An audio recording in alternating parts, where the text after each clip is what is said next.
Selalu mengalami hal buruk karena perlakuan ayahnya yang keras di masa kecilnya, membuat Frankie tak pernah merasakan kebahagiaan.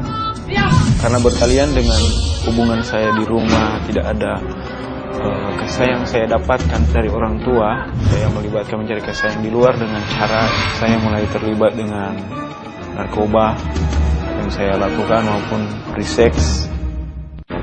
Narkoba dan kesenangan dunia yang menemaninya bertahun-tahun mengantarkan Frankie pada suatu peristiwa yang tak akan pernah ia lupakan.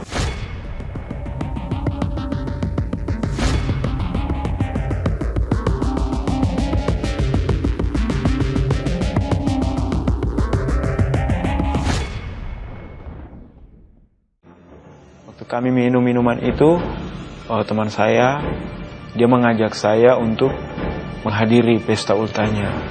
Itu malam itu dia berbicara kepada saya bahwa sebentar, jangan dulu pulang.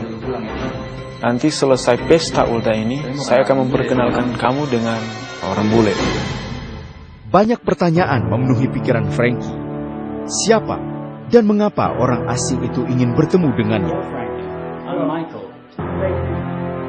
Yang membuat saya tertarik kepadanya itu, dia bisa membaca pikiran saya waktu itu.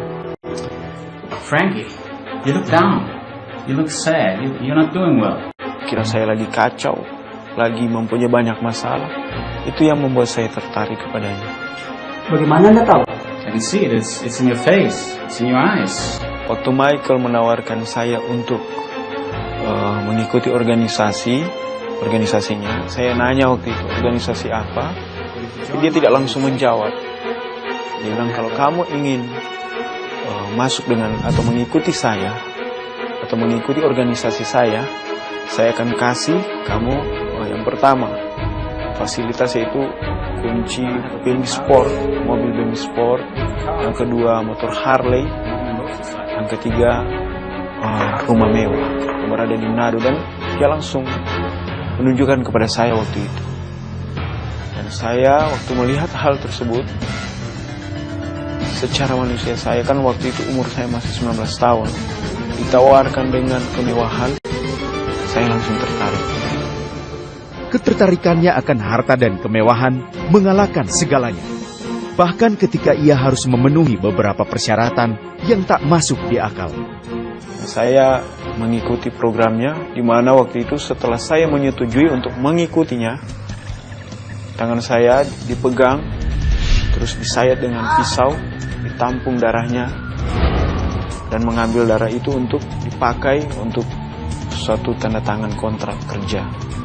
Yang pertama memang ada merasa aneh, ada rasa kejanggalan, tapi karena yang saya pikirkan itu yaitu materi yang pertama itu.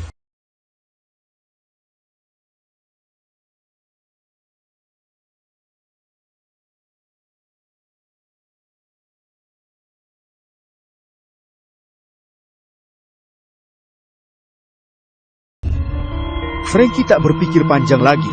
Keesokan harinya, ia pun pergi ke kota yang dimaksud oleh orang asing tersebut.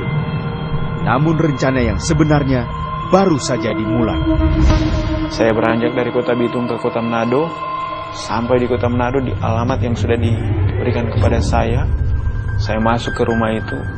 Saya membuka pintu, ternyata di dalam rumah itu sudah ada Michael.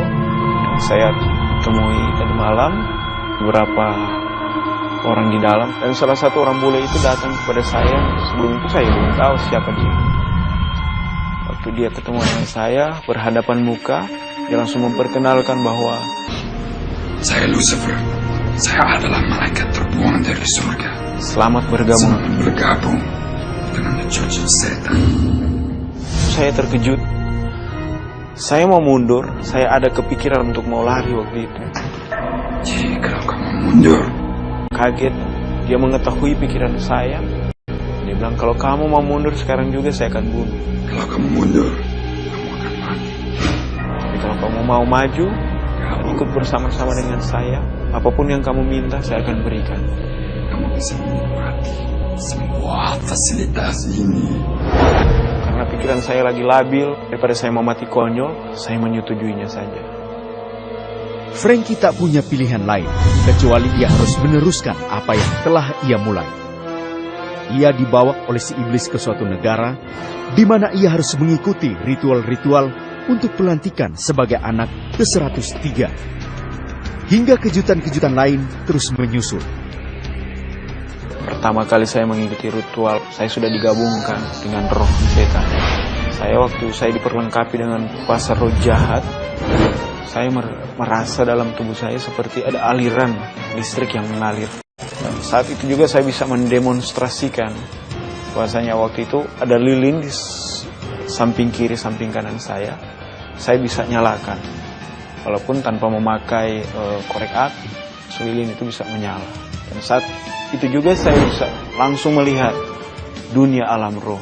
Baik yang mengikuti ritual itu biasa orang manusia, tapi wujud sebenarnya yang mereka pakai roh itu saya bisa melihat. Ada yang memakai werewolf, sea wolf, saya bisa melihat. Werewolf itu yaitu manusia serigala. Saya bisa melihat mana yang memakai roh serigala, mana yang bisa memakai roh vampire, Dracula yang mana saat itu. Dan orang yang mengikuti ritual dari jarak jauh, masuk astral projection, kalau orang Jawa bilang seperti merogoh sukma.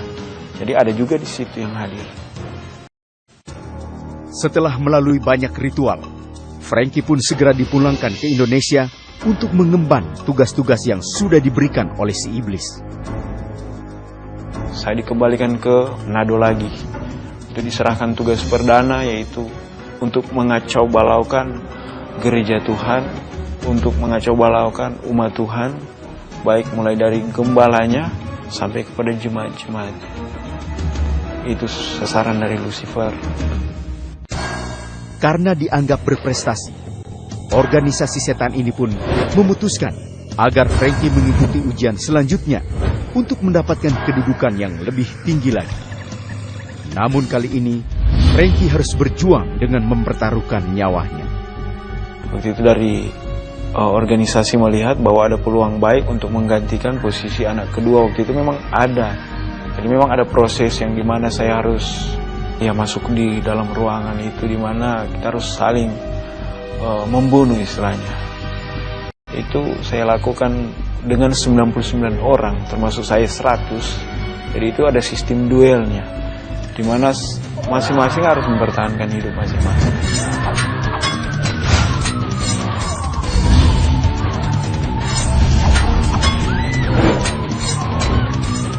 Dalam organisasi itu melihat siapa yang paling licik dan istilahnya banyak tipuan yang mereka lakukan, itu yang paling mereka pegang. Dimana waktu itu saya melakukan, waktu saya dipukul pertama kali, saya pura-pura mati waktu itu. Karena memang sudah ada beberapa yang mati, dan memang mereka fighting power terus. Sehingga tiba pada masanya satu orang mau keluar sebagai pemenang, tapi dia sudah babak belur.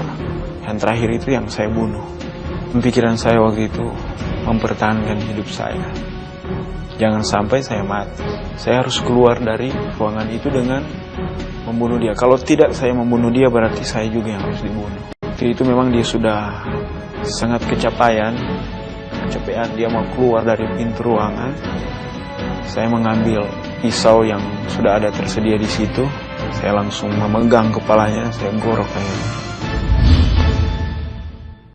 Kemenangan yang ia dapatkan membuat Frankie harus mengikuti beberapa ritual kembali. Saya harus membacakan perjanjian dengan setan, dan dimana juga saya harus meminum darah manusia, memakan daging manusia yang sudah disediakan oleh imam yang ada di situ. Tapi ada dalam benak saya sebenarnya rasa sangat bersalah sebenarnya. Saya juga tidak tahu siapa orang yang depan saya yang dikorbankan. Saya tidak tahu dari negara mana, siapa namanya. Saya harus lakukan itu karena kalau saya tidak lakukan seperti yang saya katakan tadi, saya akan dibunuh. Meski hatinya bergejolak, namun hal itu terkadang tak lagi merisaukannya. Ketika kenikmatan lain mulai ditawarkan oleh si iblis. Setelah kegiatan ritual berjalan, ending dari ritual itu yaitu seks bebas, di mana bisa melakukan hubungan seks yang wanita dengan wanita, wanita dengan pria, pria dengan pria, yang sudah ditentukan dari organisasi. Waktu itu karena level saya sudah menjadi anak kedua, porsi saya memang sudah berbeda dengan mereka. Semua berdiri. Anakku kedua. Ruangan tersendiri dengan beberapa anak-anak yang lain. Memang ada rasa janggal, tapi Lucifer mengatakan kepada saya, kamu harus terbiasa dengan hal-hal seperti ini. ya waktu Lucifer ngomong seperti itu, saya harus melaksanakan apa yang dia perintahkan. Secara manusia waktu itu saya memang senang, tapi secara batin juga, saya secara batin tidak ada kelegaan, tidak ada, istilahnya tidak ada damai sejahtera. Setelah berbagai ritual ia laksanakan, Frankie pun segera mengemban tugas yang lebih berat lagi. Ia harus membunuh beberapa orang yang dianggap meresahkan organisasi mereka. Memang Lucifer langsung yang memberikan mandat kepada saya. Kamu harus membunuh orang ini, orang yang mengikuti Yesus. Saya langsung menerima tawaran yang diberikan, tugas yang diberikan kepada saya. Saya dibantu dengan pembantu saya, namanya Brenda. Kami cegat orang-orang yang mengikuti Yesus ini mau pulang dari peribadatan mereka sekitar 12:30. Waktu sudah mau dekat, itu sekitar radius 100 meter. Dengan memakai kekuatan saya mengangkat mobil itu di jarak jauh. Saya menghancurkan di tengah udara. Waktu itu mobil itu roll di udara. Waktu roll itu ada orang-orang yang mengikuti Yesus di dalam mobil ini, anak-anak Tuhan. Mereka berteriak, Tuhan Yesus tolong saya. Ada yang berteriak, darah Yesus yang berkuasa. Dan waktu mobil itu roll jatuh, saya melihat mobil itu hancur. Saya mendekati ke arah mobil itu dan saya melihat ternyata mereka keluar satu persatu. Orang-orang yang dari dalam mobil ini keluar satu persatu dan saya melihat pakaian mereka memang robek. Tapi dari tubuh mereka tidak ada luka sedikit. Itu yang membuat tanda tanya buat saya pribadi. Saya langsung tidak bisa berbuat apa-apa saat itu. Buat membunuh mereka pun saya tidak bisa lagi. Karena seperti kekuatan saya waktu itu seperti otomatis seperti hilang. Tidak ada kekuatan. Saya langsung naik mobil, saya perintahkan Brenda untuk pulang. Sesampai di rumah, Frankie terus berpikir, hatinya dipenuhi kebingungan. Apa yang sebenarnya terjadi? Saya pulang, di rumah saya merenung. Saya merenung, kenapa Lucifer mengatakan bahwa dia mempunyai power yang nomor 1 di dunia, mempunyai kekuatan, dia yang menguasai dunia ini. Tapi setelah saya turun di lapangan, saya berhadapan dengan cuma sekian orang saja. Yang istilah secara mata jasmani mereka tidak ada apa-apa. Tapi dengan hanya mereka menyebutkan nama Yesus, darah Yesus, kenapa saya tidak bisa melakukan apa-apa? Itu yang menjadi tanda tanya. Dengan kekecewaan, saya kembali organisasi untuk mengikuti pertemuan-pertemuan di luar negeri. Whatever we want, we control everything, and in it, nobody can stand in our way.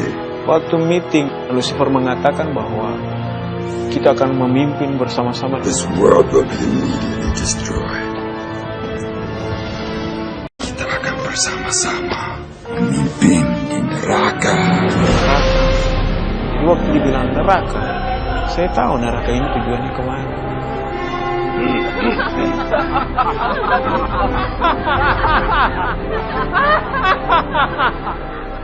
Waktu saya sekolah minggu kan saya bisa mendengar cerita-cerita dari guru sekolah minggu saya bahwa ada surga dan ada neraka. Yaitu menyanyikan tentang kebaikan. Kalau neraka itu penghukuman yang kekal. Saya tidak mau saya dihukum. Sementara walaupun dia janjikan dengan fasilitas yang begitu mewah sebagainya, walaupun itu dibilang elit dan sebagainya, tapi batin saya paling tersiksa. Perdebatan terus terjadi di hatinya. Jalan manakah yang harus ia pilih? Namun kejadian itu selalu terbayang-bayang di pikirannya. Waktu itu saya ada kepikiran untuk mencari Yesus, sampai sempat juga saya menangis. Jadi saya ingin mencari kebebasan. Tapi jalan keluar itu yang saya tahu hanya lewat Yesus. Sebab saya sudah buktikan waktu saya melihat, saya turun tugas itu, saya bisa melihat di mana nama Yesus itu bisa berkuasa. Dan saya tidak ada apa-apanya waktu itu. Saya berdoa dan Tuhan menjawab doa saya. Saya bisa dipertemukan dengan seorang hamba Tuhan Ya, waktu pertama kali saya ketemu dia datang ke rumah adik saya. Dan adik saya katakan, Frankie ini dari Usi, si Frankie ikut organisasi setan. Kebetulan saya ada tinggal dengan saudaranya, saya ngomong ke saudaranya bagaimana. Ngomong dong sama Ibu Pendeta bahwa saya ingin ikut dengan Ibu Pendeta ke tempat pelayanannya. Aku pengen ikut kesehatan. saya punya adik bilang begini, Frankie mau ikut Usi. Saya bilang enggak usah, bilang dia enggak usah. Terus dia bilang, aduh bagaimana Usi? Dia ajak dengan kata-kata rayuan juga saya punya adik itu. Dia mau bertobat Usi. Tobat? Saya pikir-pikir lagi mau bertobat? Mana mungkin? Rambut segitu, ngerokok lagi. Anak muda usia kayak gitu, enggak mungkin dia mau bertobat. Hanya ini kalau memang betul kamu mau ikut, hari ini juga kamu harus melepaskan rokok kamu. Persatuan itu saja, yang lain nanti dari belakang. Dia memalin, saya mau ikut. Aku sudah dengar Mamelin punya perseratan, sudah memalin. Saya pikir dia main-main. Mau dibilang apa saja, saya akan ikut. Yang penting saya mau dibawa kepada keselamatan. Jadi komitmen saya hari itu, saya langsung lepas rokok saya. Saya pikir apa dengan rokok dibanding dengan keselamatan, nanti saya akan terima. Kepergian Frankie untuk mencari keselamatan tak semulus yang ia harapkan. Iblis tak mau tinggal diam. Serangan demi serangan pun mulai dilancarkan.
Satu kali pernah juga dia digugat sampai sudah puncak tinggi, gak mampu dia. Terus langsung kayak dia mau kerasukan begitu. Sempat dia tabrak ke dalam rumah, dia banting pintu. Kan saya waktu itu lari dengan microchip yang di kepala saya tinggal satu. Baru mulai efek itu terjadi di mana kepala saya mau rasa-rasanya mau pecah. Itu ditumpangin tangan terus oleh Ibu Pendeta sampai teriak-teriak seperti orang gila. Sampai tangan berdarah juga.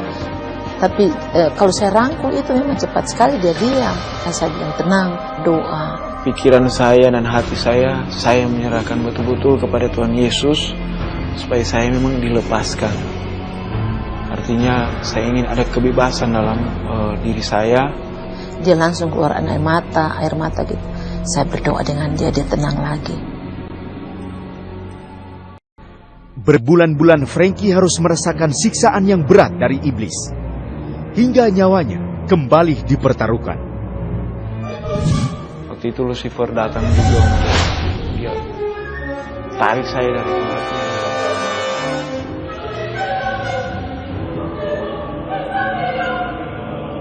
Tiga kali pernah dipukul Lucifer, muntah darah. Yesus mengizinkan semua hal itu terjadi. Di mana Tuhan juga mau melihat apa yang benar. Saya itu memang benar-benar sungguh ingin dilepaskan atau ingin berbalik kepada dunia kegelapan. Jadi dia buktikan bahwa sebenarnya dia benar-benar mengikut Tuhan dan benar-benar pasrah buat Tuhan. Tidak ada yang bisa menandingi kuasa Yesus. Sekalipun itu Lucifer tidak ada. Masa-masa suram itu kini tak lagi menghantui Frankie. Kehidupannya berubah, dan ia pun dapat kembali menempati hidup dalam kebahagiaan dan ketenangan. Sudah dia melayani luar biasa. Saya sudah rangkul sampai semua pekerjaan yang ada di pastor di gereja. Dia tertib sekali, tertib sampai mau bilang kalau siapin gereja, debu pun tidak ada. Karena dia pikir waktu Lucifer suruh, apapun dia kerjakan dengan begitu bagus, apalagi Yesus. Tuhan Yesus, saya berterima kasih bahwa saya bisa dipulihkan, saya bisa diubahkan, dan saya bisa diampuni. Hanya itu saja. Saya komitmen dengan Tuhan bahwa sekali tetap saya melangkah dengan Yesus, itu yang akan saya bawa sampai akhir hidup saya.